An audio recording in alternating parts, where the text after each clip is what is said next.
Hello, this is Brian Oughton of Apologetics 315. Today's interview is with David Instone-Brewer, Senior Research Fellow in Rabbinics and the New Testament at Tyndale House, Cambridge. He is a specialist in the area of early Rabbinic Judaism, and his latest book is entitled The Jesus Scandals, which we'll be exploring a bit today. The purpose of this interview is to take a closer look at the historical Jesus through the lens of a first-century context, explore some of the Jesus scandals, and see how these topics relate to Christian apologetics. Thank you for joining me today, David. Great to be with you and everyone who's listening. Well, can you first introduce yourself to our listeners and tell us a bit about your background and what your current work is? Yeah, I'm a Baptist minister. I was trained for the Baptist in the Baptist College in Wales, and I spent about 10 years in the ministry, and then I came into the academic world. I'm still a Baptist minister. I've been seconded into the academic world to support the church by studying the Bible and produce Bible-affirming studies. Well, very good. One of your areas of expertise is in early Rabbinic Judaism, and I'm curious to know what attracted you to that area of study and what you may find fascinating about that subject. I'm fascinated because Jesus was a Jew and he walked around talking to Jews, and to understand the New Testament we have to understand who he's talking to. And I got into that in Bible studies in university, seeing what the background was for Jesus' teaching. And when I went to do a PhD, I ended up reading everything virtually that the Pharisees wrote. And they're a great bunch of people. They've been maligned, and I count them among my friends. I know that you're an author of a number of books, but today I want to explore a bit of your latest, which is entitled The Jesus Scandals. So, launching right in, what's the goal of that book, and how did the concept come about for it? Well, the best way to find out the truth about someone is to see what their enemies are saying. And even when their friends talk about the bad things about them, you know they're not lying, because they're things that they'd rather not talk about. So I purposely looked at all the bad things about Jesus outside the Gospels and also in the Gospels, and it's surprising how much there is bad about Jesus in the Gospels, which they have to admit, because otherwise people will say, hey, this isn't the real picture of the Jesus I know about. So, yeah, that's where the truth lies, perhaps not the truth that we want to know about. Mm-hmm. Well, maybe someone sees the book, they see the cover, they see the Jesus Scandals, and they think, wait, is this another anti-Jesus book, some sort of skeptical thing? What do you mean by scandals? For many people, they may see Jesus as this good teacher who wants us to love our neighbor as ourselves, turn the other cheek, pray for our enemies. So what's this word scandal, and how are you using it in the title and the theme of the book? Well, of course, one reason for putting Jesus Scandals as a title is to get people to read the book, because if you call a book The Nice Things About Jesus, no one's going to read it. But the serious thing is that scholars have something they call the Criteria of Embarrassment. That is, if an author is writing something which is embarrassing to themselves, then you know they're telling the truth. And I just relabeled that as the Jesus Scandals, because scandals is more or less what that embarrassment is. So I identify things like the alcoholism that Jesus was accused of being a bad citizen, accused of, being crucified, of course, was not an accusation that happened to him. All sorts of scandals which would make the people at the time think bad of Jesus. So we can look at those and say, yep, those things have much more certainty to them than other things. Well, you can go online and you can see some of the shorter extracts from your book, and when someone starts reading it, immediately I think they'll find that this is really an easily readable, sort of engaging way that you've written. And it seems to me like you've taken a lot of your background in rabbinics and are able to unpack and unfold all the sort of cultural aspects of Jesus' day and show how people perceived him and what he was doing, and maybe really illuminate our understanding of just how against the mainstream or that Jesus was. Can you kind of talk about that? Yeah, first of all, I'd like to give credit where credit's due. It's so easy to read because I got a wonderful editor who turns my academic jargon into prose which is as easy to digest as chocolate. It's wonderful. You turn the pages and you think, hey, I want to know what's on the next page. And that's me. I want to know what's on the next page because although I wrote the words, they aren't necessarily in the same order that I wrote them. And I deliberately kept the chapters short so that you can read each chapter over a cup of coffee and you'll be finished with the chapter by the time you finished your coffee. And I've also made sure that every chapter can be converted into a talk so that you could present it in the pub to your friends and say, hey, did you know this is something that's really surprising that such and such, or to a youth group or a men's group or whatever. There's surprising things in every chapter. Mm-hmm. Well, each one seems to lay out how Jesus basically shocked or made everyone around him kind of freak out about what he was doing, what he was saying, what he was teaching, or the things that were happening to him, very unexpected in the cultural context. So one thing I want to pull out are just a few various extracts, topics that may also have a particular apologetic value or aspect to them. One of them you look at is Jesus' execution in the book. So I'm wondering if you could talk a bit about crucifixion. What was the normal practice for that sort of punishment, and what did it take for someone to actually be punished in that way? Yeah, we just don't understand how shameful crucifixion was. We're used to carrying gold crosses and putting crosses outside our churches as if they're something wonderful. But you imagine putting up a picture of an electric chair outside your church, and then you got an idea of what it would feel like in the first century to advertise the fact that your founder was. Crucifixion was reserved for the worst criminals possible. A Roman citizen couldn't be crucified, only a slave could be crucified, and you only crucified for the worst possible crimes. And it was a horrible death. It was a way of shaming that person utterly. In the pictures, we usually put a loincloth on Jesus, but they were crucified naked. It was a long, long, painful process, as I'm sure you've heard in many sermons. But we don't think about what really happened. Luther, I think, got to the closest of it, where he says that Jesus was surrounded by flies at his death.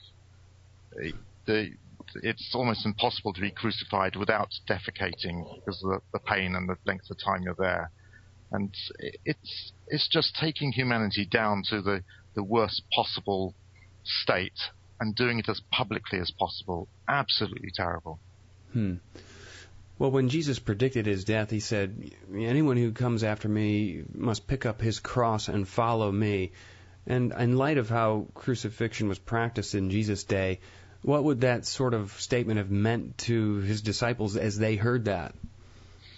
It always makes me think of soldiers going off to the front in Iran in the days when you had the Iranian and Iraqi war. The people were just going to the front as cannon fodder, like in the First and Second World Wars. It was terrible. And they would wear their funeral shroud on the way to the front. They knew they were going to die, so they put their white funeral shroud around them and walked to the front. That's the sort of picture that Jesus is giving. You take your cross, you're going to follow me to death. I mean, when Jesus was crucified, how do you think that was perceived to his followers and his disciples? You talk about how these are things that are shameful and embarrassing, obviously, but what kind of shock to their system do you suppose they were experiencing? I think you can see the shock in the absence of the cross in the first few centuries of Christianity. You've got this wonderful symbol of two lines. It's the best logo in the world. But no one used that for many centuries because it was just too shameful to admit. You have the little fish sign, but you don't have the cross sign. And the only time you find the cross being in ancient images is that bit of graffiti where you have Alexamos worships his god, and you have an ass on a cross. And you have a little graffiti of a man worshipping this ass on the cross. In other words, it was used by anti-Christians, not by Christians. And you see it also in Paul's writings. When he refers to the cross, he's referring to the shame of it, and how in Deuteronomy it says that God curses someone who's hung on a tree, and he has to somehow deal with that by saying, well, yes, it is an absolute shame, it is an absolute curse. Well, that just shows Jesus took that whole curse of our sin on him when he went to the cross. So there's no getting around that shame, and somehow they have to bring, I wouldn't say a positive spin, but a positive value to it, that Jesus is taking every last bit of our shamefulness on himself. It's just shocking that the most horrendous, painful, torturous, embarrassing thing possible is the thing that is the last thing that you would invent for someone you would worship. That, to me, is the scandal of it, is that you wouldn't make that up. Nowadays we talk about having a martyr, and when you martyr someone, then you end up with more followers. But there's no way you'd end up with more followers after a person's been crucified, because that just throws them out of good citizenship, of society. That they're just trash after that. It's very difficult to have a following of a person who's been crucified. Now, let's talk about the uniqueness of the resurrection now, because in the Jesus scandals, you show how the Romans and the Greeks and the Jews all had serious issues with the idea of this resurrection in various different ways. So how was Jesus' resurrection completely different from what, say, a Jew in the first century would have imagined?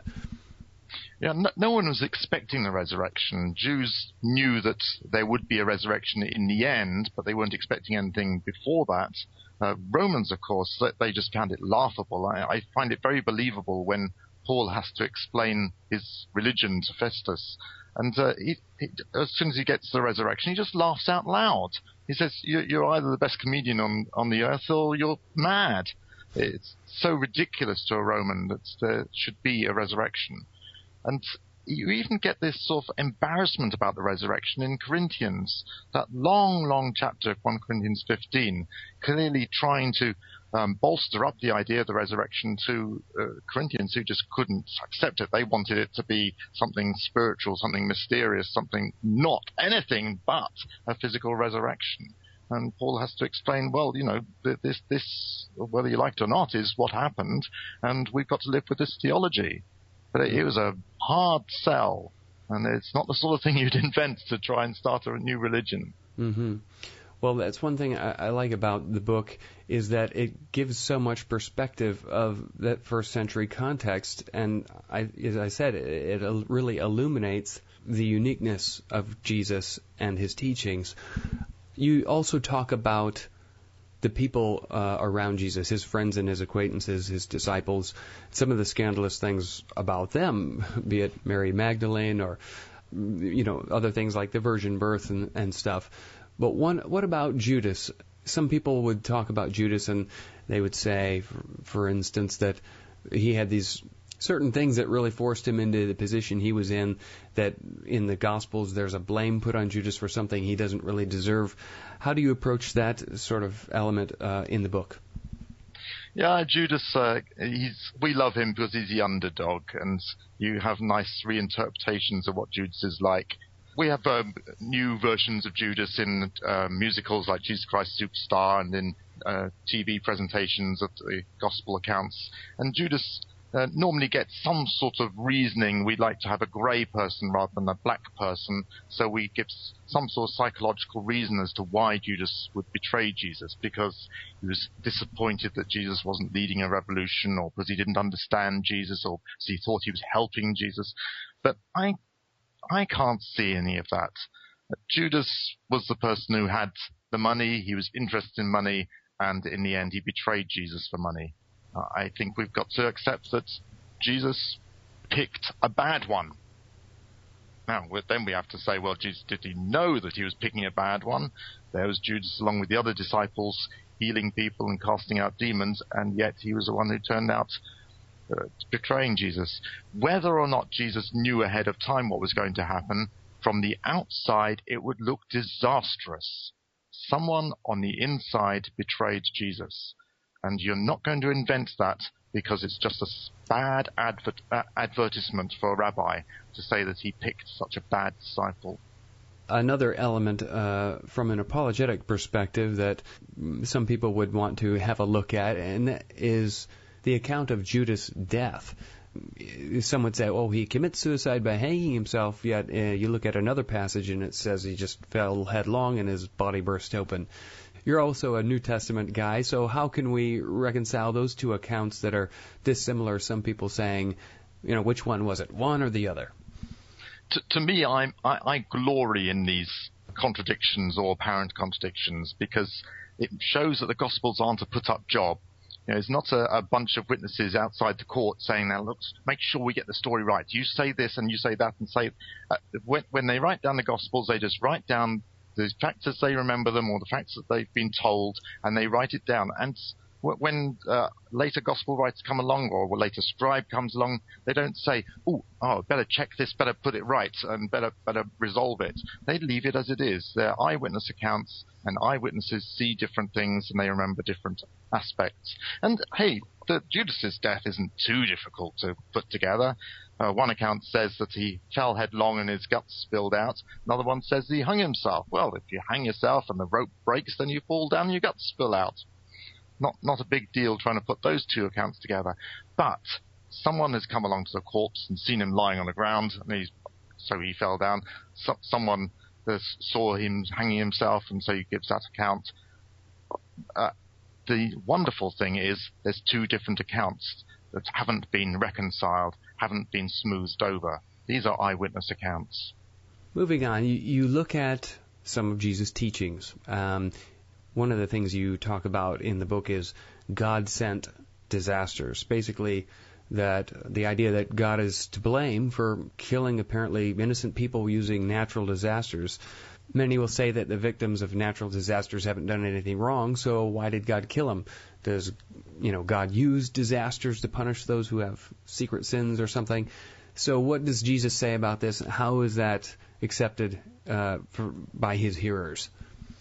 I find it heartbreaking when there's a great disaster and people say, it's because that city was so sinful, or that those people there were so sinful. The people of New Orleans, were they more sinful than the people living up on the hill who didn't get drowned out?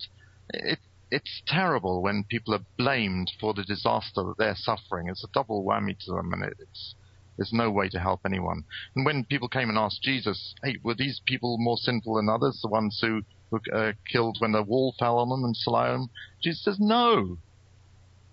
But he doesn't say they weren't sinful. He says all of us, all of you, should be ready for the judgment, for the real judgment, the real disaster. And if we're not ready for that, then these little disasters are nothing compared to the eternal disaster that's going to meet you. Well, one more of these scandalous teachings from Jesus, and that's his views and teaching on eternal torment or hell. And from an apologetic perspective, so many people find this idea of an eternal conscious punishment to be simply unthinkable. How could this loving God condone such a thing? And they even go so far as to say hell doesn't exist then, or perhaps it's temporary, or someone's annihilated, or maybe just God wins everyone over in the end and no one ends up in hell. So what's scandalous about Jesus' teaching on hell? Well, the way that we put it nowadays is certainly scandalous, and the way that you described it, there's no justice there, in that everyone gets the same punishment, whatever their sins were, and somehow the evil people don't get punished anymore, the semi-good people don't get punished any less, and it's just the people who are in on the know, that is, the people who know the right formulae, they get to heaven. It doesn't quite sound like justice. You have to remember, when Jesus was speaking, there was a new teaching on the block. There were some Jews who were going around saying, there's three classes of people. There's the ones who are good, they'll go straight to heaven. There's the ones who are bad, they go to hell. There's the majority in the middle who are sort of good, they're sort of bad. Well, they'll fall down to hell, and as soon as they touch the flames, they'll go, ouch, and jump up in the air, and they're up in heaven. It was a nice little picture, and it illustrated their idea that hell for most people was just a staging post, rather like the early pictures of purgatory. And you get a little bit of singeing, and then that's your sins over, and you go up to heaven. That certainly would be so for all Jews. All Jews are going to heaven, and there was no problem. And Jesus comes along and tells Jews, you're going to hell. That's a problem. And he also uses the language that we hear in Qumran, that you're going to hell forever, and there'll be no remnant to rescue from hell. It's an eternal punishment. But it's interesting. When Qumran are saying those things, they're also talking about annihilation. They say that they are going to hell for eternity where they will be annihilated. And you see that language as well in Jesus. You see both the language of eternal punishment and also annihilation. In our favorite verse, you will not perish. John 3:16. Perish doesn't refer to ordinary death, because we all die, but those who believe in Jesus will not perish, will not be destroyed. The same word that Paul uses for destruction in hell. You have a double concept of both destruction in hell and also torment. And suddenly we got problems, because we've got this picture of eternal torment, but we've also got a picture of destruction. How does that work? Well, I turn to a parable which we don't preach on very often in Luke, where Jesus says when the person comes to see to his house and his servants are carousing and messing up the house, he punishes them, and he punishes those who are doing lots of wrong with many stripes, and he punishes those who are doing not so much wrong with fewer stripes. And also those who knew that what they were doing was wrong, he punishes with many stripes. And there's a picture of punishment which is with degree, according to how much wrong you've done and also how much you knew it was wrong. And then he says, and this is like hell. Oh, that's not quite what we normally preach, that hell has degrees of punishment, but that's the way Jesus puts it. And if you're going to put that together with destruction, you have to say, well, there is torment, and torment depending on how much ill that you've done, and then destruction. That's how I square the circle. That takes into account all of Jesus' teaching except for one verse.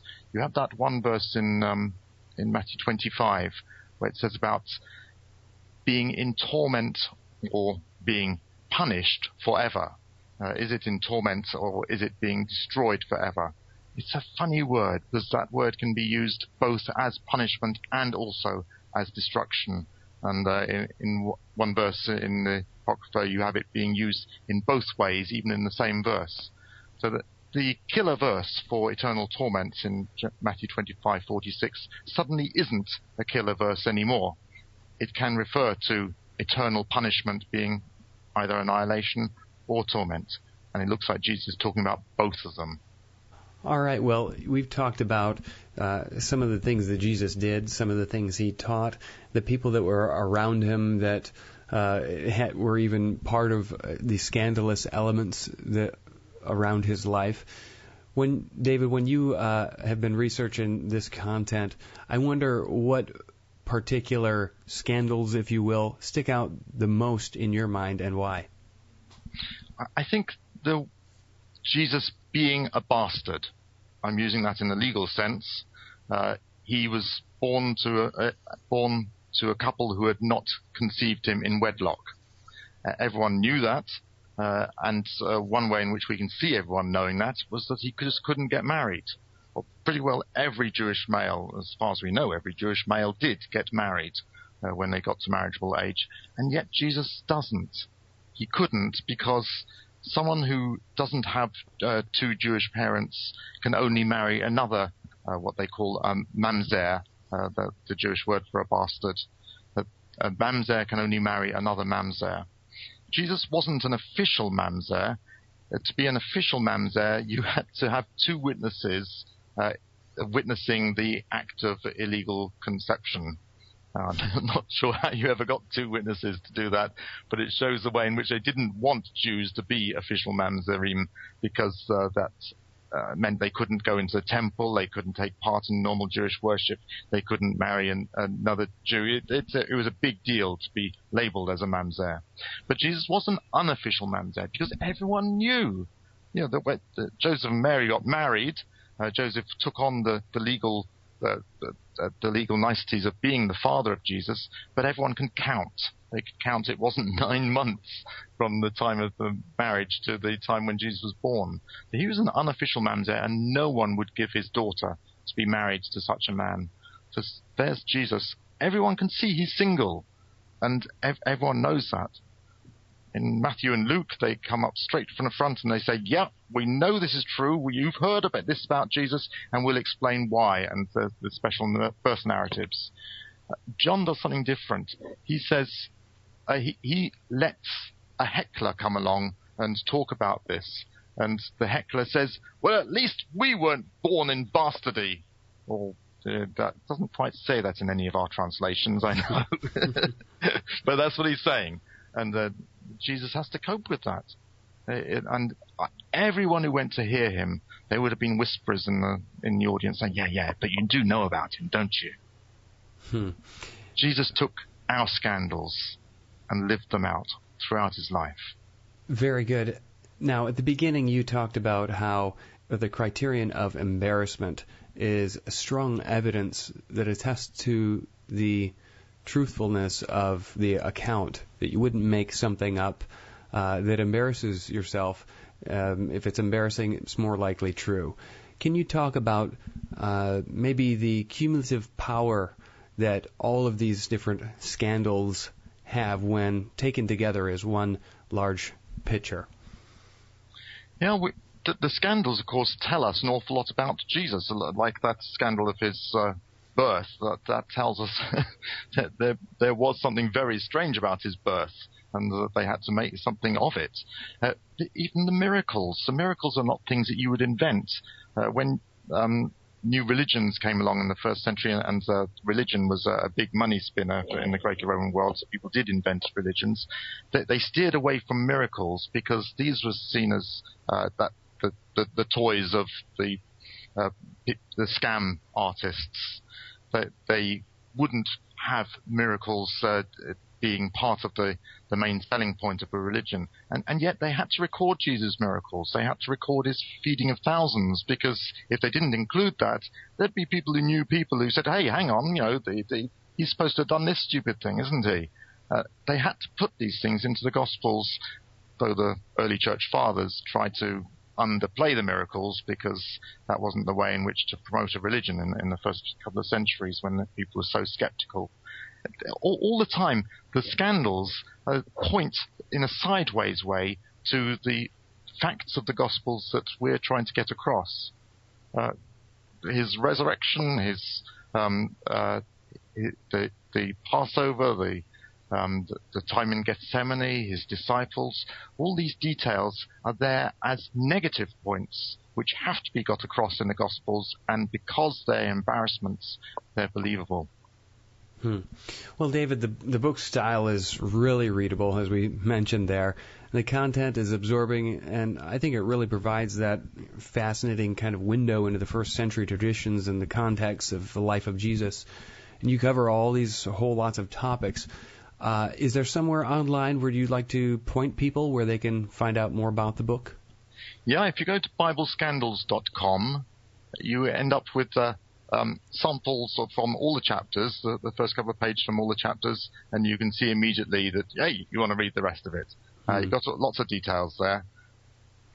Well, finally, one more thing before we close, David. From your experience in studying the New Testament and giving lectures and talks, answering people's difficult questions and objections sometimes, what kind of advice would you want to give to those who are looking to be better defenders of the faith or better apologists? I think be polite. People who have other viewpoints have thought about these things, and that they've honestly come to these opinions. So be polite to them when you're disagreeing with them. And base your answers on the text. We sometimes are very precious about a particular interpretation that we have, not realizing that someone else's interpretation is also based on the text. If the interpretation is based on the text, well, that's might be right then. You might be wrong. And when we're presenting Jesus to people who just don't know anything about him, point them to the text. Say, hey, well, here's the evidence. Go and see what you think of it. Because quite often, all they've heard about Jesus is what they've seen on the TV, and they've never actually read a gospel. And so give them a gospel in modern English and say, tell me what you think about it. And listen to their opinion before you answer back. Take their opinion seriously. Well, thanks so much for that advice, David, and I commend people to your book, The Jesus Scandals. Thanks so much for taking the time to do the interview.